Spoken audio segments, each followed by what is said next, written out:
All right. Good afternoon, everybody. Here in the Emergency Operations Center, just to kind of give you situational awareness on where we're at with the storm. Currently, Hurricane Idalia is at 85 miles per hour. We do anticipate that will continue to increase, and still landfall is still predicted to be a major Cat 3 hurricane, really somewhere around kind of that Crystal River area. Still looking at 4 to 6 inches of rain, so that went down a little bit from earlier reports. Still looking at 4 to 7 feet of storm surge. So we know we're going to see Barrier Island and coastal flooding again. If you remember what I said yesterday, similar to Ada. So just kind of keep that in mind. Also with king tide, which should be really around the morning time period tomorrow, that'll be coinciding with some of the storms. So we do anticipate to see higher than normal tides for high tide. The real event, like I also mentioned yesterday, is a major wind event. We could see sustained winds in Pinellas County, really between 60 and 70 miles per hour, with beach gusts around those Barrier Island communities up to 90 miles per hour. So that's pretty significant wind event for those coastal communities. We anticipate conditions to begin to deteriorate Tuesday around 8 p.m., continuing really Wednesday to 11 a.m. The real concern is, we may see on Tuesday that conditions seem to be all right as we move into the night and in that early nighttime period. But really, we anticipate the strongest winds, strongest rains, etc., to be around Wednesday at daybreak. So that is a little bit concerning that people will think, oh, the worst of this is over. The sun is starting to come out, and they may begin to leave their residences or the shelters. And we're still looking at some serious impacts. So we just want to kind of keep that in mind. Need to allow time for emergency personnel to clear roads. We anticipate we'll have some extended power outages. So we really want to make sure before we get into the communities, start trying to get our facilities back on, that we're taking into consideration that it will continue through the morning on Wednesday. Let's see. That's all I have. I attached there in the link the latest advisory. As you know, those get updated every few hours, but I put a link there so you all can continue to monitor that through the day. Any questions for me?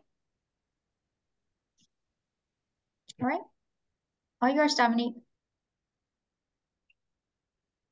All right. Excuse me. Thanks everyone again for coming out today. I'm just going to go ahead and move through the shelter list as we did yesterday, and have any updates after that time. Let me find my spreadsheet. Sorry.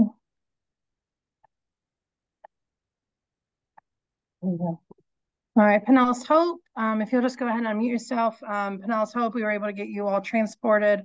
I believe we should be completely transported at this time. Any other updates? No, everything went fairly smoothly. Just the last few stragglers caused their own personal challenges, but overall it went real smooth. We got a few people in some special needs shelters. I have a staff member manning the Largo High School today and tonight and tomorrow. So they'll be there. I think we've learned a little bit from Hurricane Ian, as in how to prepare them when they get to the shelter. So they're a little bit more prepared with air mattresses and blankets, and a little bit more comfort than what they had last year. We're just anticipating the real work to begin when they say the shelter's closed and send them home. That's when our tents are down now, and they'll be wet, ripped, and we got to start replacing them. So that's going to be a challenge. Hopefully we'll have electricity. But I think we got food prepared, planned for tomorrow when they do come home. So we're just on call waiting for, when that is going to happen and when we'll start getting the buses full of clients returning. But other than that, we're getting pretty good at this, I guess. Rocking and rolling. So I know they have all arrived here at Largo High. That's actually where I'm at. So they were getting all situated with their air mattresses. So and actually they all were in line for lunch. So someone's saving me a lunch for later. But so that's good. And then Dunedin, we just need to coordinate with you on what was the final count for Dunedin, so I can make sure we get them back to you when that time comes. Okay, I believe there's only 4 of them. I think a round went earlier too, though. That's so not the second round. Okay. that we talked about. So, thank you. I'm going to skip down to Salvation Army if they're on the line. They also were transported today. I think Pinellas CoC, I think we had around 130 is what I got. And then Salvation Army was just under 70. So is Salvation Army on to give any other update? Hi, yes, I'm on. Hi, everyone. Yeah, they made it on the bus and made it over to Gibbs without incident. And, you know, we're rocking and rolling. Just like Joe said, I feel like, you know, we're getting good at this now. Done it enough times that, you know, feels like we know what to expect. And so thank you. Great.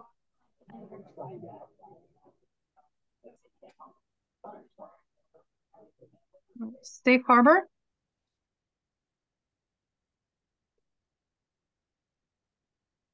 Is Hillman or Paish on the line?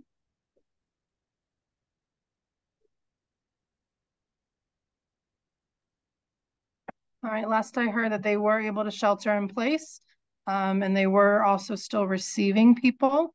If that changes, I will let the group know. I'll try and get that out with one of our weather updates that's been coming out through Jessica, through HLA.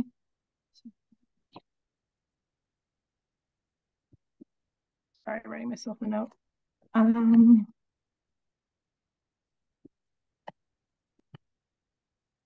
St. Vincent de Paul.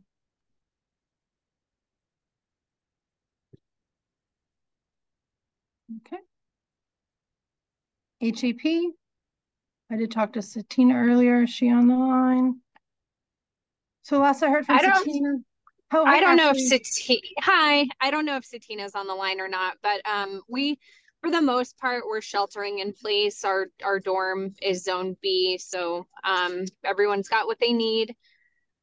And we did provide all of our permanent guests with the information they need to evacuate. A large portion of them are refusing to leave, unfortunately. So we're just giving them all of the resources that we can and preparing them the best that we can as well. So I think we're all set. Okay. So I make sure too, for your shelter that has remained, the emergency shelter, you all are still able to provide the meals and have that stock inventory at this time? Yep, we're doing to-go bag breakfast, but everything else is being served as planned. Okay. If we have any issues with inventory or anything, you can also connect with me on that. We'll see what we can do. West Care, is anyone on from West Care?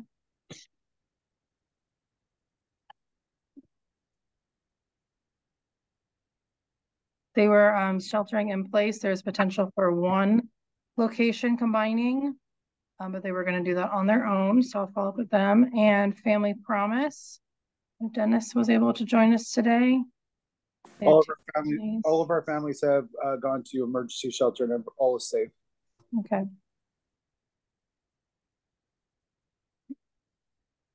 Thank you. Costa Haven on the line.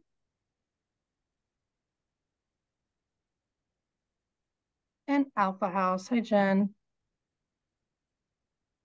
Hey there. All is well. We're going to shelter in place. Is that really anything to report that's new? Okay. Yeah. Did you end up transitioning those two pregnant moms to? No, okay. We did not. I just feel like with the way the storm is and the direction right now, I don't think it's going to be an issue for us to get them to the hospital if needed. And we're really close to the hospital, but no. Great, thank you. You're welcome. Is Juanita Renee here with my sister's place?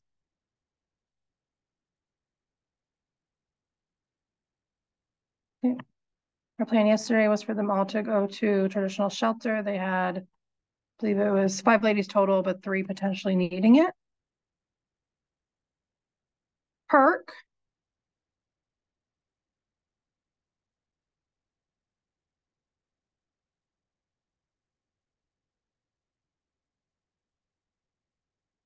and Boley.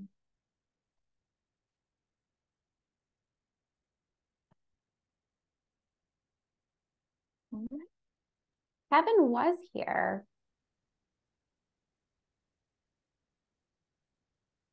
They were, last I heard, working on transporting their own.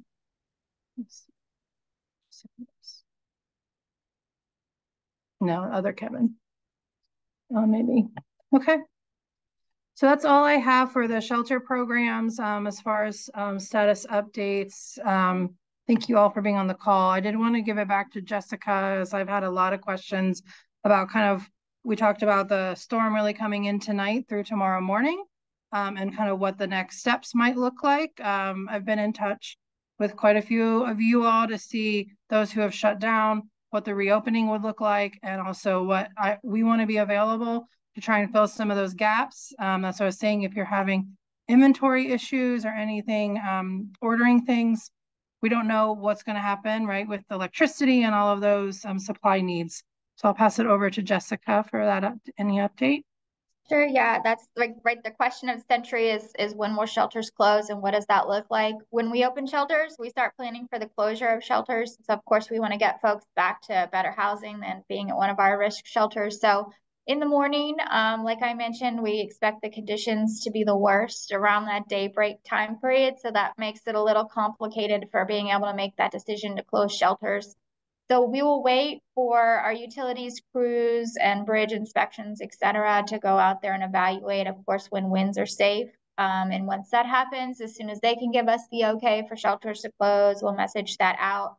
So I would say anticipate at least through the morning, so that'll give you all time to start thinking about what you'll need to do to get your facilities back and operational. As Dominique mentioned, if there are resources as you might need in order to make that happen, as you evaluate. We'll be meeting tomorrow at noon, so that's kind of a great timing for our group here to be able to talk through some of those things. And the only other thing that I wanted to make a note of, and this was in the email, but PSTA anticipates to stop running routes about 5 o'clock tonight. So if you do have folks or you're interacting with anyone, make sure that that message is out there that at this time they are providing free transportation, but we know that that will have to close down when the winds get too high for buses to roll. I'll continue to provide updates as that comes along. Again, tomorrow at noon is probably a great time for us because we'll have some more information and we'll kind of know what we're looking at as the night progresses. Unfortunately, these things come at inopportune times, including the middle of the night. So they just like to make our planning a little more complicated. Thank you so much for that, Jessica. I just want to open the floor now for any questions or discussion that anyone had related to this. Dominique, this is April. I just want to give a shout out to St. Vincent de Paul and to, I think it was Largo High. I don't know. There was a family that was put out on the street by one of our hotels. Two very, very sick children, a mom and a dad. I'm not sure of all the circumstances, but nonetheless, St. Vincent de Paul scooped them up, and it's my understanding have put them in safe shelter. So I just want to give a shout out to St. Vincent de Paul and to, you know, everybody who just works so hard to keep the people that mean so much to us safe. Thank you, April. And we definitely should be celebrating those victories when we have them, right? So yes, thank you for directing us back towards that. Thank you. I'm glad they were able to be safe. Yeah. And it was, you know, coordination from the school system to Karen at the EOC and then St. Vincent de Paul. So. Right.